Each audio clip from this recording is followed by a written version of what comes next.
Oke, hari ini kita akan melanjutkan pembelajaran kita untuk mulai menuju ke latihan-latihan algoritma dengan struktur data list. Tetapi sebelum itu kita pastikan dulu membuat pseudocode dari primitif struktur data list ya. Untuk kode bahasa C yang akan kita gunakan untuk praktikum nanti akan diberikan setelah kita memahami pseudocode dari struktur primitif data list ya. Jadi kita akan membuat yang pertama adalah tipe terkomposisi untuk elemen list ya. Jadi kita mendefinisikan sebuah tipe yang pertama. Oke. Elemen list. Ya, yang terdiri dari info. Jadi ini ya, info. Kita akan gunakan dulu list of integer. Jadi info akan bertipe integer. Kemudian next akan bertipe address ya. Nah, address ini nanti kita definisikan sebagai pointer to elemen list ya. Jadi kita juga akan mendefinisikan tipe list ya, type list. Yang ini terdiri hanya satu komponen, yaitu first, yang akan bertipe address juga ya. Jadi tipe elemen list terdiri dari dua komponen, info dan next.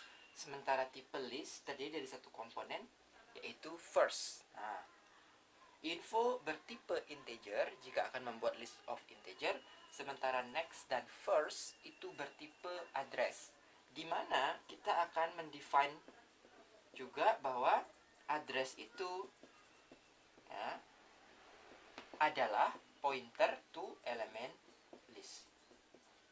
Pointer to element list. Nah, kenapa harus di-define seperti ini ya? Supaya lebih ringkas saja, nanti kita bisa mengaksesnya hanya dengan address, tidak harus pointer to element list ya. Nah, inilah pseudocode dari primitif struktur data list. Oke. Nah, setelah ini kita buat, berarti kita sudah bisa menggunakannya ya. Cara menggunakannya seperti apa? Oke, ini saya hapus dulu ya. Adik-adik nanti tinggal lanjutkan, dicatat. Cara menggunakannya seperti apa? Jika adik-adik diberikan sebuah variabel L bertipe list, nah sekarang kan sudah bisa dipakai ya tipe list. Kenapa? Kan tadi sudah dibuat, sudah didefinisikan. List itu bukan tipe dasar dalam bahasa pemrograman, tapi kita sudah membuatnya, mendefine-nya tadi. Jadi diberikan L sebuah list, maka yang adik-adik bisa lakukan hanyalah first L ya. Kenapa? Karena L adalah sebuah list, di mana list primitifnya hanya terdiri dari satu komponen, yaitu first. Jadi diberikan L sebuah list, adik-adik hanya bisa melakukan accessing first L. Artinya kita ingin tahu di manakah alamat pertama dari elemen pertama list L tersebut. First L. Keluarannya apa? First L akan memberikan adik-adik sebuah data bertipe address atau pointer to element list. Jangan lupa. Ya. Nah, kalau diberikan sebuah P adalah sebuah elemen list.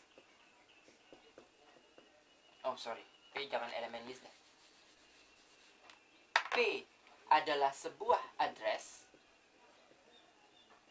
Jadi maksudnya apa nih? Kenapa P diberikan sebuah alamat? Karena kita akan menuju ke elemen list yang ditunjukkan oleh alamat ini. Jadi P adalah sebuah address atau P adalah sebuah pointer to element list. Maka apa yang kita bisa lakukan kalau diberikan sebuah variabel P bertipe address atau pointer to element list? Maka adik-adik bisa melakukan dua hal, yaitu kita ingin tahu apa isi integernya, maka akseslah info dari P ya. ini hasilnya adalah sebuah integer. Kemudian hal kedua yang bisa dilakukan adalah kita bisa mengakses next dari P. Dan ini hasilnya adalah address, yaitu pointer to element list yang berikutnya. Ya.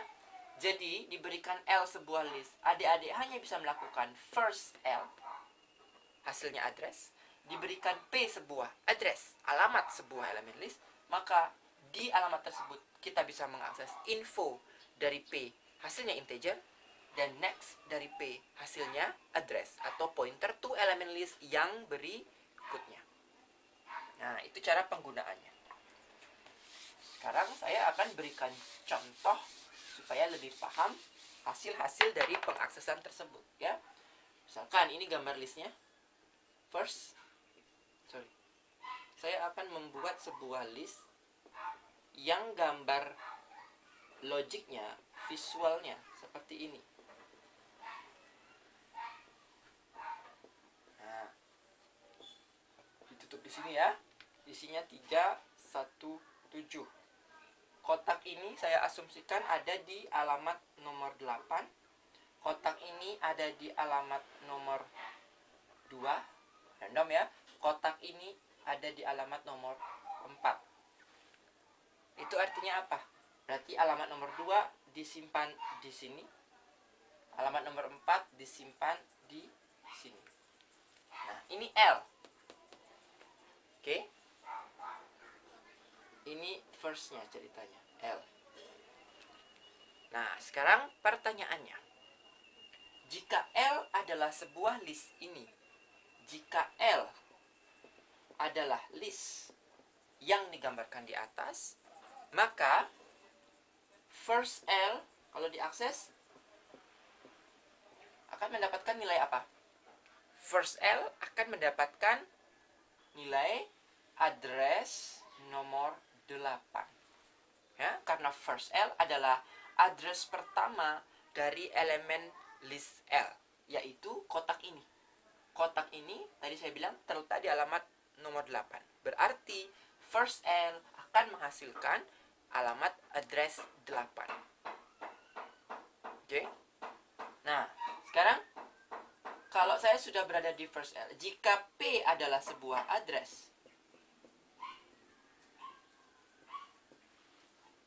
dan P itu saya assign nilainya dengan first L, boleh tidak? Boleh. Karena first L adalah sebuah address, P adalah sebuah address. Jadi ini assignment value dua buah variabel seperti biasa. Maka artinya setelah langkah ini P akan terisi hal yang sama dengan first L, yaitu address 8. Ya. Jadi first-nya di kotak ini, sementara P juga menunjuk ke alamat di kotak ini yang pertama. Oke. Nah, setelah P terisi nilai sebuah address, maka kita bisa mengakses dua komponennya, yaitu info P akan mendapatkan nilai berapa? Info P, P-nya ada di alamat kotak ini, berarti info P nilainya adalah 3. Sementara next dari P hasilnya adalah address 2, yaitu kotak ini terletak di address 2 dan disimpan di next dari P ini karena P sedang di sini. Jadi next P adalah address 2. Saya dipahami? Itu contoh mengakses first, info, dan next. Ketika mendapatkan first, karena itu sebuah address, bisa diassignkan atau disimpan ke sebuah variabel lain yang tipenya juga address, misalkan P. Nah, kalau saya lanjutkan sekarang ya, setelah ini kita lanjutkan. Misalkan tadi P sudah terletak di sini ya. P ada di address 8 setelah diberikan assignment value sama first-nya. Apa yang terjadi jika kita lakukan P tolong diassignkan dengan next dari P? Apa yang terjadi? Itu artinya P diupdate menjadi address dari next dirinya sendiri. Nah, apa itu next dari dirinya sendiri? P di sini. dia punya next karena P itu address. Next-nya adalah address nomor 2. Itu artinya P sekarang berpindah menjadi menunjuk ke alamat nomor 2. Dalam hal ini, seolah-olah P itu bergeser ke kotak ini penunjuknya. Ini selesai. Jadi P sekarang adalah address nomor 2. Nah, di situ kita bisa melakukan apa? Sama. Kita bisa mengakses berapa sekarang info dari alamat elemen di nomor 2 itu atau info dari P. Jawabannya adalah sekarang 1. Sementara berapa next elemen sekarang dari P? Itu adalah address nomor 4. Ya. Nah, seperti itulah mereka berpindah-pindah. Nah, kalau misalkan dituliskan langsung double seperti ini, apa yang terjadi? Ya, saya contohkan P kembali di sini ya. P di sini di alamat address 8 menunjuk ke kotak list yang pertama. Ya. Jadi P adalah address 8. Apa yang terjadi jika kita akses P di assign value-nya dengan next dari next P. P di assign value-nya dari next P. Next of P. Apa hasilnya? Nah, dari sini kerjakan. P itu sekarang di address 8. Next dari address 8 adalah address 2. Tersimpan di sini.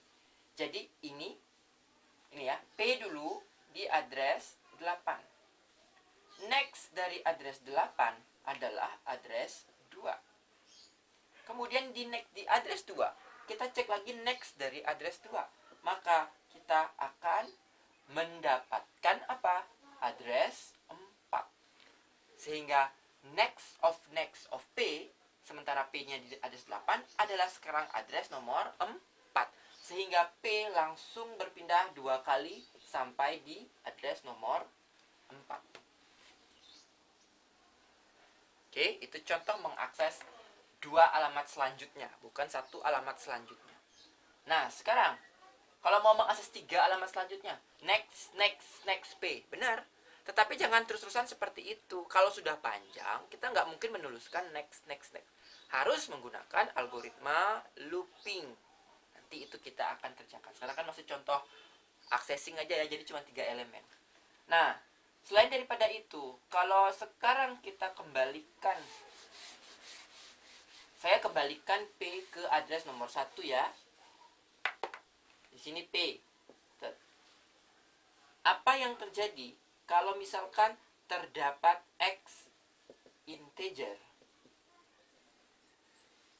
Kemudian X itu di-assign value-nya dengan info dari next dari P. Apakah itu memungkinkan? Lihat dulu kompatibilitas tipenya. X itu integer. P itu address. Next dari P adalah address juga. P address, next dari P adalah address. Sampai di sini dia masih mendapatkan alamat ya. Tetapi setelah dapat alamat ini, diakses infonya. Info dari sebuah alamat elemen list tentu sebuah integer. Jadi secara teknikal ini benar. Karena integer di-assign value-nya dengan integer. Nilainya sekarang berapa? Kita lihat. P adalah address nomor 8. Next dari P adalah address nomor 2. Di address nomor 2 disuruh mengakses info. Berarti Anda mendapatkan angka 1. Integer 1. Jadi X terisi integer 1. Itu info next P. Ya. Oke, ini contoh yang selanjutnya. Kemudian, apa yang terjadi jika seperti ini? L adalah list yang bersangkutan.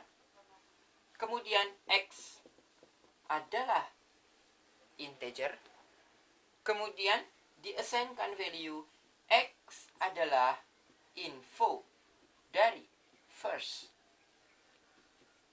of L. Apa yang terjadi? Benar tidak? Kita cek. X integer. L adalah list. L adalah list, first dari L Anda mendapatkan address tipenya, karena komponen first dari list adalah address. Kemudian kalau sudah mendapatkan address, Anda bisa mengakses info, jadi mendapatkan integer. Jadi ini secara kompatibilitas tipe data ya benar. Nah, nilainya berapa? Tinggal dilihat. L itu list yang ini, di mana first-nya menunjuk ke address 8. Jadi first of L mendapatkan address 8. Nah, di sana ditanyakan info yang ada di address 8 adalah 3. Jadi jawabannya ini adalah integer 3. X akan diassign dengan integer 3. Oke. Selanjutnya,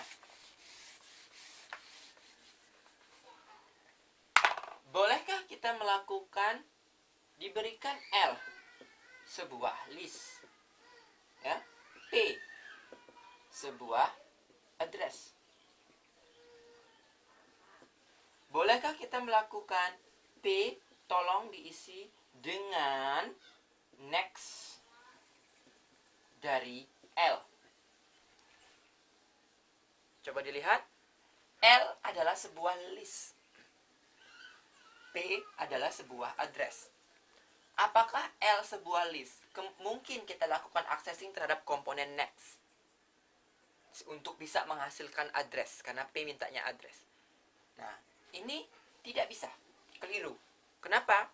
Karena L itu bertipe list, dan di dalam tipe list hanya ada satu komponen, yaitu first. Tidak boleh mengakses next, karena tidak ada komponen next. Komponen next dan komponen info terdefinisi pada sebuah alamat elemen list, bukan pada sebuah list. List kalau mau mengakses alamatnya mulailah dengan first. Jadi ini tidak bisa dilakukan. Yang bisa dilakukan adalah next dari first of L. Ya, kenapa? Karena L-nya list. Akses dulu first-nya. Anda mendapatkan address dari alamat pertama. Kemudian di sana kalau ingin bertanya next, baru bisa melakukan next of first of L. Maka mendapatkan address untuk P. Ya, itu. Demikian juga kalau diberikan list L, kemudian Anda punya integer, Anda tidak bisa melakukan assignment value info of L. Kenapa? Seperti tadi, L adalah list, tidak memiliki komponen info.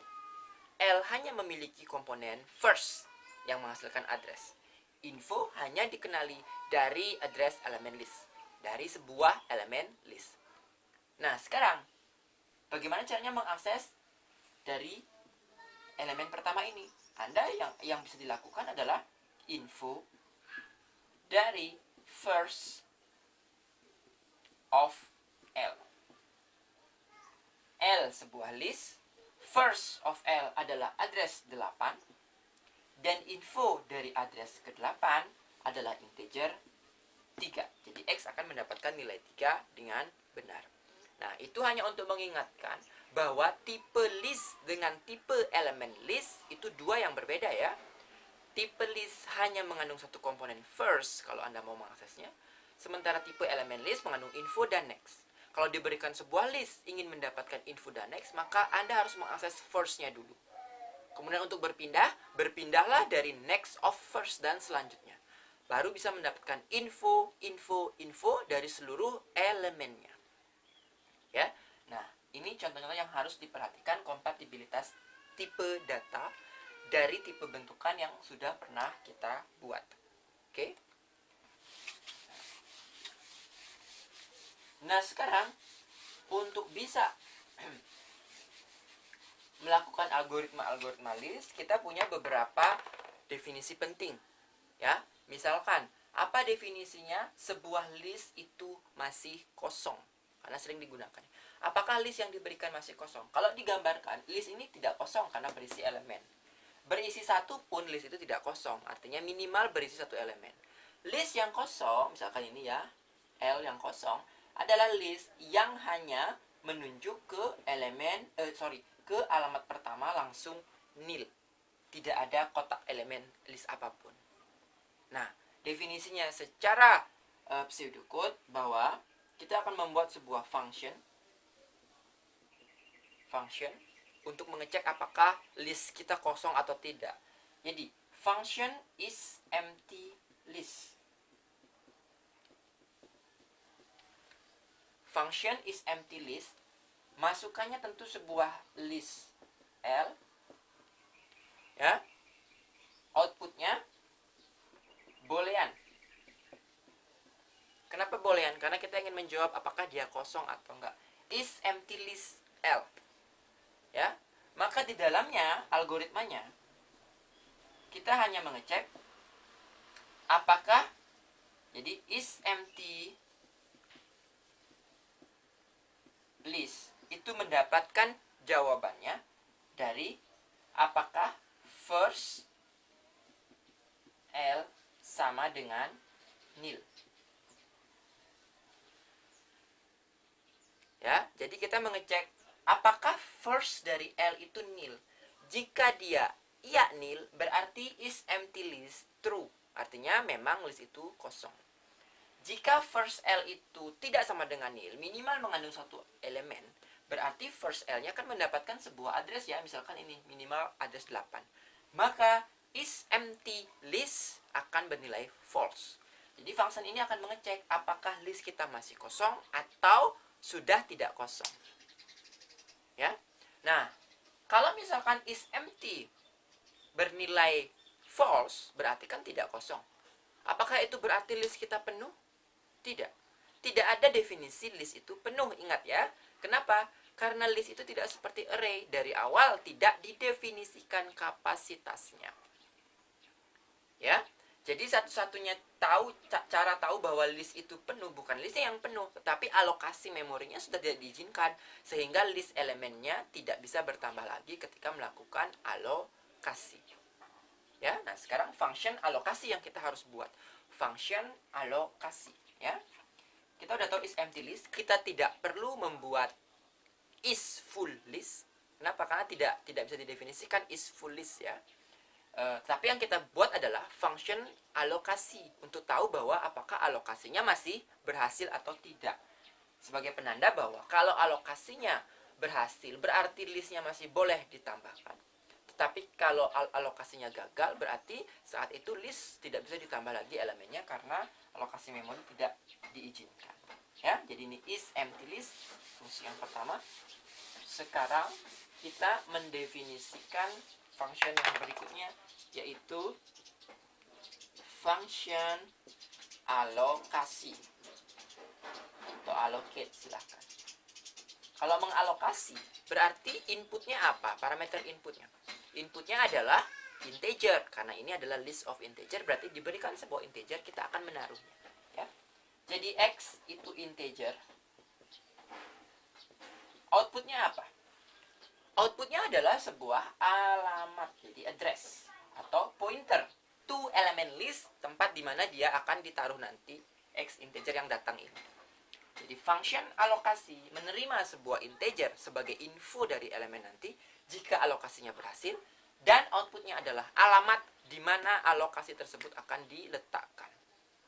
Ya, berarti fungsinya seperti apa? Nah, memanggil fungsi alokasi dalam beberapa bahasa pemrograman nanti ada spesifikasinya ya, ada sintaks khususnya ya. Jadi di sini kita akan contohkan, kita membutuhkan sebuah variabel ya.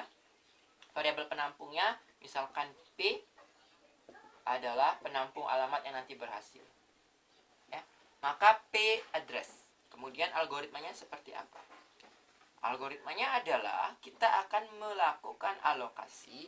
Misalkan kalau di dalam bahasa C kita bisa pakai function malloc, memory allocation. Nanti kita lihat di sintaks aslinya ya. Sekarang karena masih pseudocode, intinya kita akan memanggil sebuah sintaks pengalokasian di memori yang akan kita simpankan di alamat variabel address yang kita siapkan. Kalau dia berhasil maka dia akan mengassign-nya di sini. Jadi malloc apa? Seukuran integer x ini. Jadi saya tuliskan hanya malloc. Tolong alokasikan si x di sini. Ya. Saya tulis seperti itu. Nanti ini sintaks lengkapnya ada, size of integer dan sebagainya, ya. Nah, sekarang jadi artinya kita ingin meminta tolong alokasikan di memori sebuah data nantinya berukuran size of sesuatu, size of element list misalkan, ya. Nah, kalau ini berhasil, P-nya berhasil, jadi alokasi yang untuk X ini berhasil dilakukan sebanyak ukurannya, maka ya kita akan tulis di sini if P tidak sama dengan nil, P tidak sama dengan nil artinya berhasil. Ya. Kalau P-nya tidak sama dengan nil, maka tolong letakkan info P adalah X. Artinya tolong letakkan X sebagai info dari P tersebut. Sementara next dari P kita isikan nil dulu. And if. Ya, apa adik-adik terlihat? Kalau tidak saya akan pindahkan ke atas sebentar ya. Jadi, kalau kita mau mengalokasikan sebuah integer, maka kita siapkan sebuah alamat penampung variabelnya. Kita panggil sintaks dalam bahasa pemrograman tersebut untuk mengalokasikan sebuah data berukuran integer atau elemen list nantinya, tapi yang akan memuat isi X ini, ya. Sintaksnya nanti dilihat di code-nya nanti. Ini pseudocode saja. Nah, asumsinya jika P yang dihasilkan sama malloc ini tidak nil, itu artinya terdapat sebuah alamat yang kita bisa pakai. Alokasi berhasil artinya ya. Maka di alamat tersebut tolong letakkan X. Jadi bagian infonya. Info dari P isikan X, assign dengan X, integer yang bersangkutan. Sementara next dari P isikan dengan nil. Karena apa? Ya dia baru sebuah elemen list sendirian loh. Satu buah rumah tercipta, infonya berisi X, sementara next-nya masih nil. Kenapa? Karena dia belum dikait-kaitkan dengan elemen-elemen lainnya di sebuah list. Dia baru sebuah elemen list yang terdefinisi alamatnya. Jadi, algoritma ini seolah-olah secara visual logik akan mengubah X yang awalnya sebuah integer. Ini kan integer ya, inputnya integer. Menjadi sebuah kotak seperti ini yang berupa alamat address ketahuan, di mana di dalam infonya berisi X, sementara next-nya berisi nil.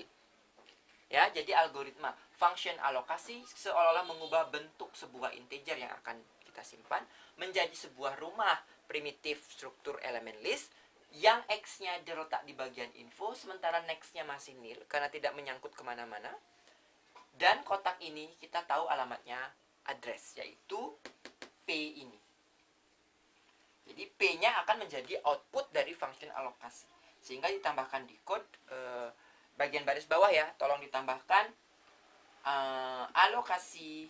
Jadi alokasi tolong di-assign dengan P. Artinya keluaran dari alokasi adalah address P, yaitu alamat dari kotak ini. Yang infonya sudah berisi X di infonya, sementara next dari P itu masih nil, masih sendirian dia. Nah, itu dua fungsi mendasar yang nanti sering kita gunakan ya. Fungsi alokasi, fungsi isEmptyList. Nah, nanti lawan dari fungsi alokasi adalah fungsi dealokasi. Itu juga tinggal memanggil code. Kalau diberikan sebuah P, maka dealokasi P akan menghasilkan P itu menjadi nil dan seluruh komponen yang sebelumnya ada di P sudah dilenyapkan. Simpel sekali kalau algoritma dealokasi. Ya, kadang-kadang tidak dibuat fungsinya, langsung kita panggil sintaks dalam bahasa tersebut, misalkan free P. Jadi kalau diberikan sebuah address P, Anda melakukan free P berarti sudah melakukan dealokasi pada seluruh data yang tersimpan di alamat P tersebut. Ya. Jadi ini yang akan kita gunakan nanti untuk di algoritma-algoritma insert, delete, dan sebagainya.